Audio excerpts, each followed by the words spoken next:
और यहाँ पे बैरिस्टर असदुद्दीन अवीज़ साहब जो हमारे बड़े भाई है, और तमाम मेरे भाई बहन जो मेरे सामने है, सबको अपना सलाम अर्ज़ करता हूँ। पहली बात तो मुझे बेहद खुशी है कि इतना जो बड़ा प्रोग्राम प्रेसिडेंट साहब हैदराबाद में ऑर्गेनाइज किए। मैं बहुत बहुत शुक्रिया अदा करता हूँ कि ऐसे प्रोग्राम, ऐसे अवेयरनेस प्रोग्राम हमारे हैदराबाद में रहना।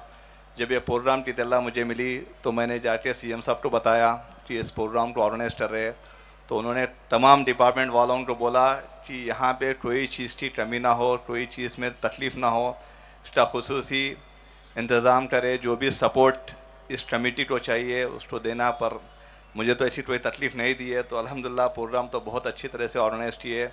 और मैं ज़्यादा कुछ यहाँ पे बोलना नहीं, सुनने आया हूँ ताकि मैं सुनूँ और कुछ सीखूँ, कुछ समझूँ और अपने कम्युनिटी के लिए कुछ कर सकूँ। तो इसलिए मैं ज़्यादा तकरीर नहीं करूँगा। बहुत बहुत शुक्रिया। अस्सलाम वालेकुम।